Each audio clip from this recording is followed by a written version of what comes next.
know how it goes by now. Let's see if we can. I'll make this one brief, but I know it was an incredibly big episode. But I have many things to edit tonight, so I kind of want to make this one brief. So it's kind of sacrificing content for content, if you will.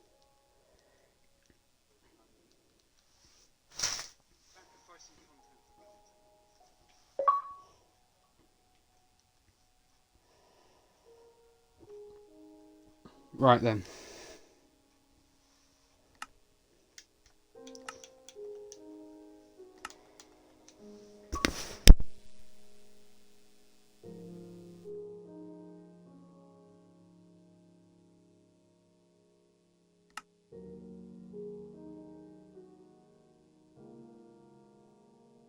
Well, I don't know which version of the forest is the one with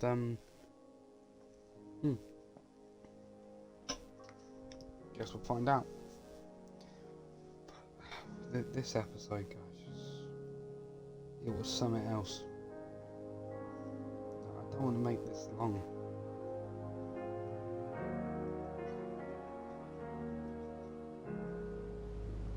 You can hear me. We're all ready to go. Okay.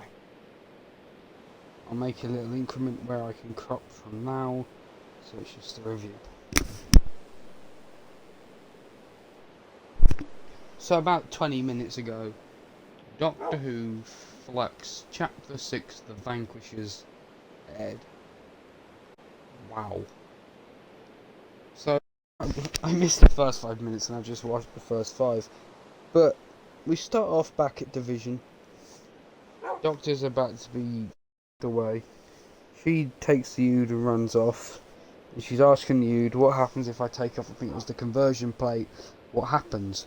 She'll be sucked out back into the universe, as the Ood tells her. So she does that. The purple puts his hand on her head, and the Doctor splits into 3. One in the Division, one with Carvestra and Bell, and one with Yaz and the gang. And they're in the tunnels with Mad Mo, or whatever his name was. And they're going through the doors trying to escape the Sontarans. They open a door, it hits them all with lightning. They go through doors and then eventually end up in 2021 in the tunnels with Kate Lethbridge Stewart, who goes all Bond on us when asked who she is, and she introduces herself as Stewart, Kate Stewart. Nice little reference there. Then a Doctor appears there. They're talking, Doctor's confused as shit. But she's like, doors, hi Yaz, hi gang. But I'm here, and on the Carvestra ship, and in Division. And she gets very confused. But in that, the fob watch is opened by the swarm, taking her to back to that dead forest again. And the swarm man, he keeps destroying and then rebuilding her memories and killing the Doctor. And their plan is to destroy the universe with the flux and then give the Doctor as a gift to time at the Temple of Athrakos on time. So they're doing that. The Doctor's trying to deal with all 3 being split there. The Doctor with the Carvestra helps. She drives the Carvestra ship into the Sontaran ship so that they could be captured, I think it was, so they could capture the dog and the Doctor so that they could see what was going on in there. Now the Doctor's going to be interrogated by the Grand Serpent, and she's doing that, and then her TARDIS appears out of nowhere, and the Doctor gets out. Now this is the Doctor with the 1904 gang and Kate, New One gang. And, they've gotten the TARDIS, they've gone to the Doctor. Belle has her own side quest, which I can't remember what it was now. Oh yes, it was reprogramming something on their Sontaran ship. So anyway, the Doctor is flirting with the Doctor, much like Amy Pond did in Space and Time. And then they're all on the TARDIS. And then they use their mind contact thing to contact in Division. And they're all talking, telling what's going on. And then contact is broken. Then the Doctor says to the Ood, if I can get them away from the console, can you halt the end of the flux? And he's like, I don't know if I can, but I'll try.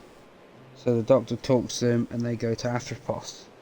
Now the Sontarans, the crafty little potatoes, they've taken over the planet and they're raiding corner shops, which is where the Doctor goes. And the Sontaran loves eating chocolate. So the other Doctor, goes to get Claire with Professor Jericho and bring them back to 21. Whilst Yaz, Dan and the Doctor are negotiating with the Sontaran, if they take an elderly couple up to some mind probe, he can have all the chocolate he wants. But it's there in that moment that 13's 10th Doctor was showing, where she goes on about having a corner shop.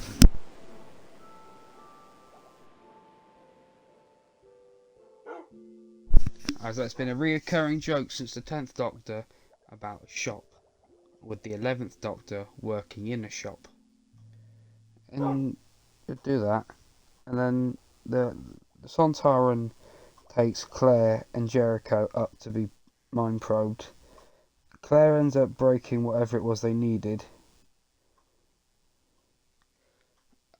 and then they're going to kill Jericho and Claire. But you know, there are, if you fail at this, you die. If you succeed, you die. But you know, Claire and Jericho escape using these rings. Except Jericho drops his, so the Sontaran shoots it, and Jericho shoots the door shut. Now back to Vinda and things die in the passenger form. They're going round, you know, going, oh, this, that, and the other. Vinda's shown by Di how her ideas about how she thought of escaping, which turns out to be true. And Vinda tells her she should teach at the academy. They get out of the passenger form and contact the Doctor, but there's two of them in the TARDIS, and then they get taken back into the passenger form. So the Doctor goes to where the passenger, which is this whole other dimension, and she's bickering with it. And then she goes inside of it in the TARDIS, gets Vinda and Di. Dan's reunited with Di, and she's pissed that Dan never turned up, but Dan tries to explain it was the dog's fault, and the dog goes, don't involve me in it. And Vinda finds out he's going to have a child. I mean, the Doctor worked that out pretty simply with the superintendent thing. And then they get out the passenger form. That will come in handy later on. Now, I've confused myself. Hang on.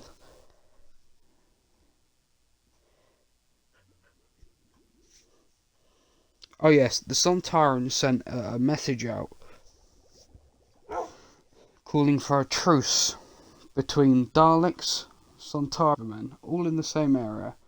But thing is, what they were using the mind probe to do is find out the coordinates of the final flux event, and they were going to use the Carvestra ships as a shield to protect their ships, kill their other two competitors, and reign supreme in the universe.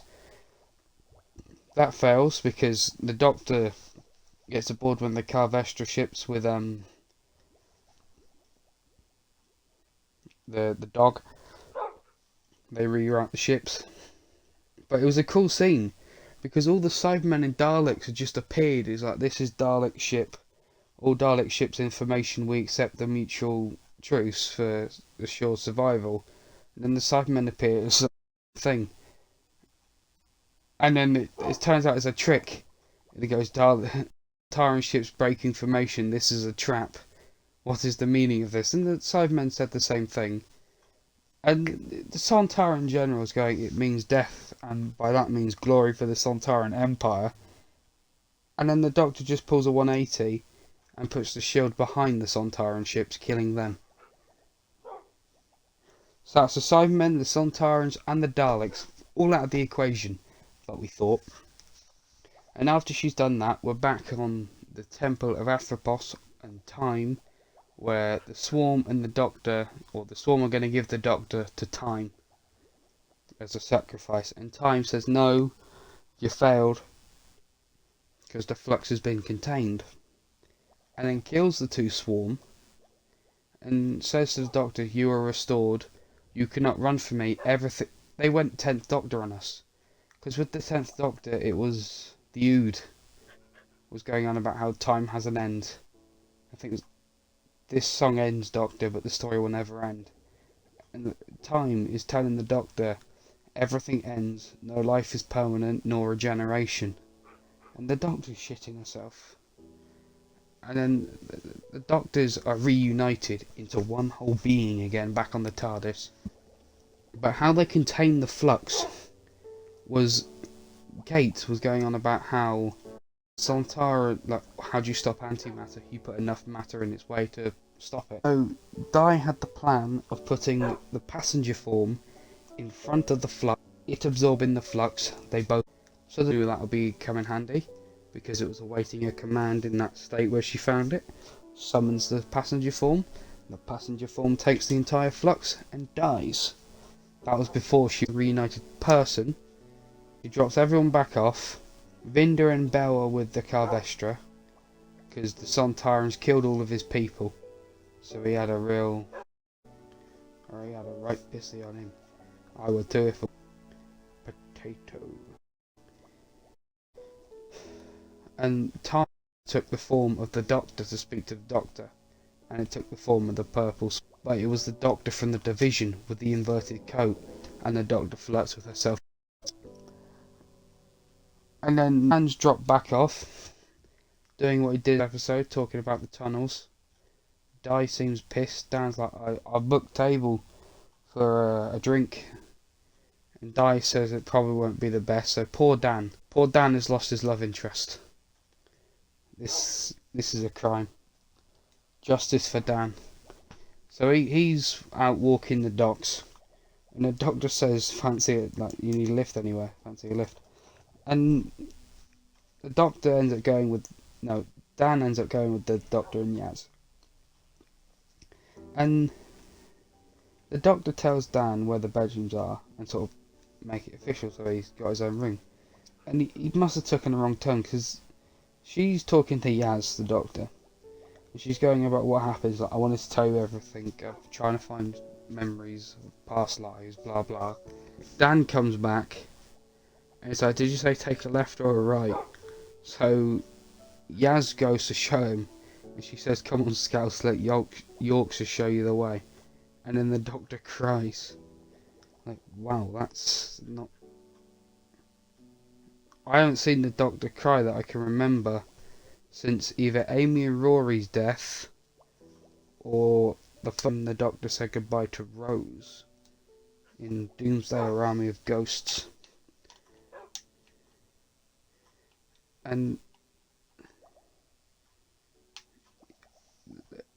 it wasn't a cliffhanger for this one, it was just the Doctor opens up a compartment in the TARDIS, and she's debating whether or not to drop the fob watch down there.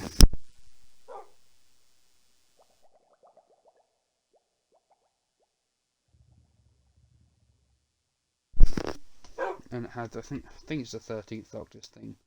Like that time the 10th Doctor's TARDIS appeared behind Sarah Jane, and it had his theme playing in the background. And she drops it in the TARDIS and tells the TARDIS, keep this safe from me, somewhere I will never find it. Drops it, shuts the panel, and goes, unless I really ask for it. And then she pulls on the lever and starts the TARDIS to change place. Credits roll. We get a preview of the New Year's Day special. The Daleks are back. I told you that would be important. Well, this time he has a rotating machine gun for a extermination beam. And the Doctor's holding a button, and she's going, no, not like this. And she had Yaz and Dan stood behind her. Now, from their placements, you see 3 people with the exact same placements with the extermination effect over them. Their teaser for the New Year's special is the Doctor getting killed by the Daleks. That also means 13's Christmas specials has involved the Daleks.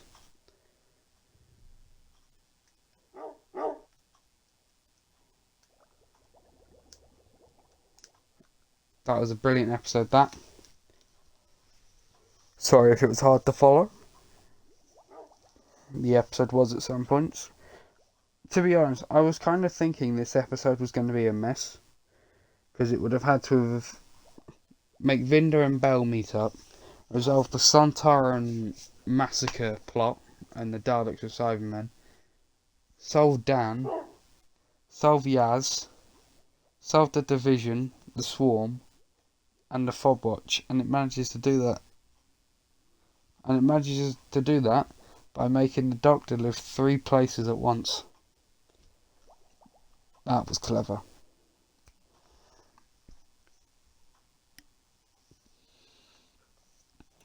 But I'm kind of surprised that the Doctor didn't look at her past memories, and not surprised. Because she was asking the dog about it. Because the dog used to be Division. And I think the Doctor used to be companions with the dog. Because he's on about how he was abandoned by it. So there's a... But he can't talk about it because there's a thing that will inject poison to his brain and kill him. So he's stuck between a hard place and a rock.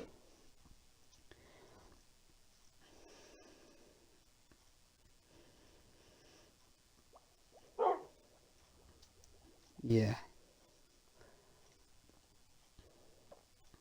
I would give this episode a 4 out of 10. 4 out of 5, sorry. And I would give Doctor Who Flux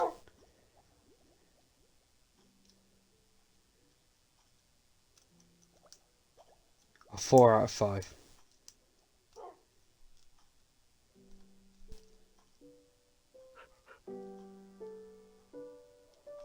I think this series as a whole did well to start plots and resolve them. Something the previous series couldn't do. This is what a Doctor Who series should be like. Creating its own stuff, finishing its own stuff, and setting up an extra plot point.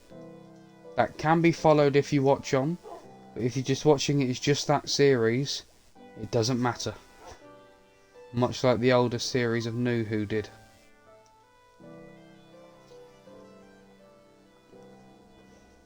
That was good, that. Also, if they kill off Dan, I think we should riot. Just kidding, I'm not inciting violence upon anybody or condoning it. But yeah, that was a good episode. That was a good series. And I'm looking forward to the New Year's Day. My thoughts are they going to do what they did with the 12th Doctor? Kill him off in his last series, then wait till Christmas to regenerate him?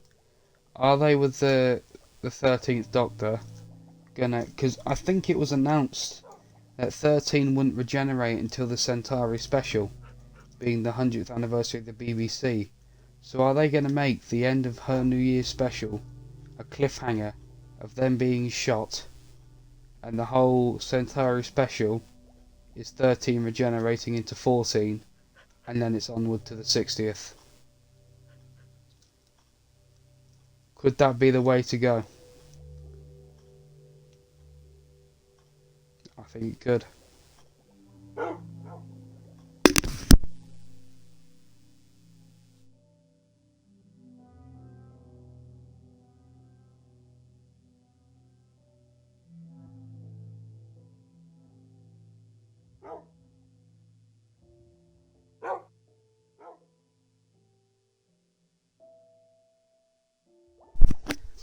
Thank you for watching. If you have an alternative opinion, feel free to leave it in the comment section comment rather, or message me on one of my social medias. I will read it and tell you what I think of it.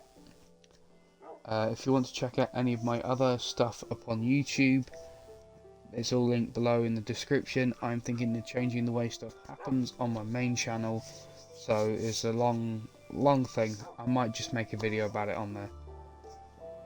And yeah, until next time, don't have a good day, have a great day, and I wonder what I'm going to review next. Thanks Twitch.